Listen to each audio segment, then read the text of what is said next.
Disney has had a lot of negative press lately. For starters, they keep making movies with super high budgets and not many people want to see them. Like Ant-Man and the Wasp: Quantumania, which cost $200 million to make.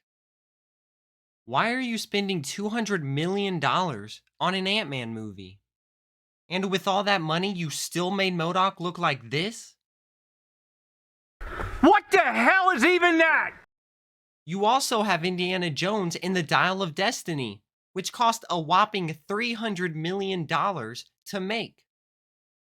Who thought it was a good idea to spend $300 million on an Indiana Jones movie? Who thought it was a good idea to have Phoebe Waller Bridge co star in this movie? Oh, okay, that makes sense. Disney also likes to hire people like Rachel Zegler, who seems to really hate the original movie of the remake that she's starring in.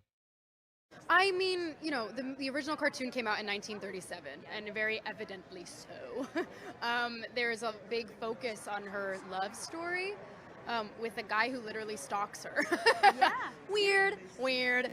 Disney's streaming services aren't doing that great either. In the last quarter, their streaming services lost about a $500 million. And if that isn't bad news enough, Disney Plus lost roughly 11.7 million subscribers in that same quarter. And the way they are trying to fix these losses is by cutting content and raising prices. Yeah, that makes sense. Cut the content, raise the prices.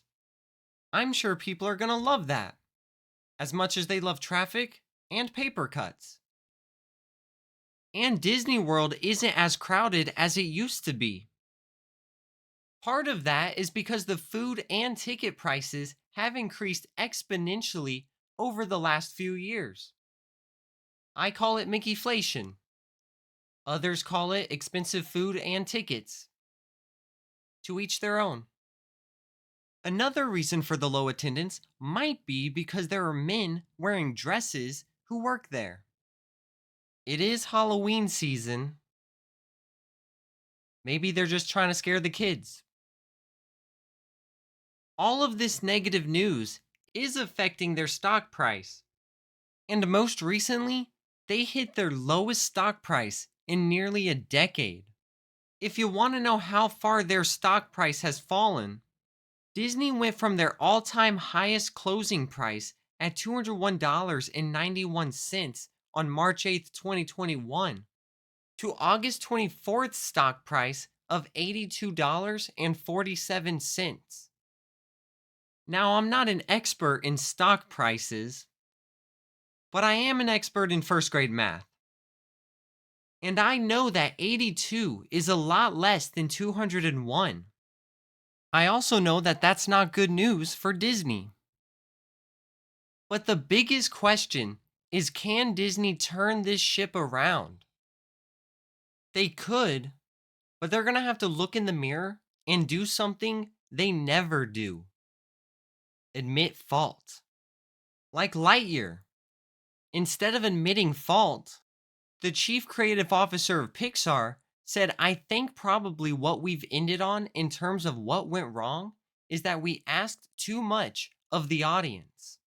When they hear Buzz, they're like, "Great, where's Mr. Potato Head and Woody and Rex?" And then we drop them into this science fiction film that they're like, "What?"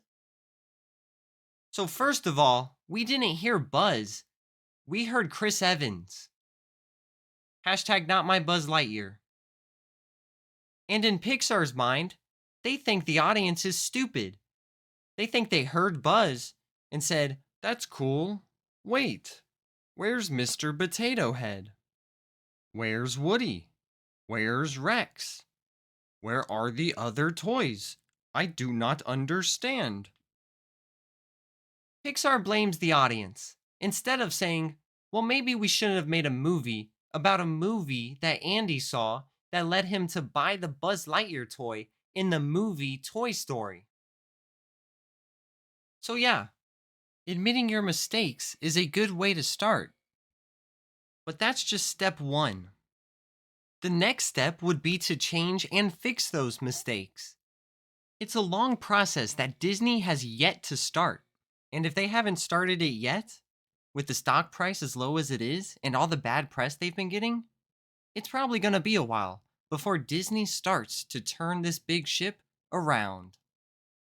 Until then, let's see how low the stock can go.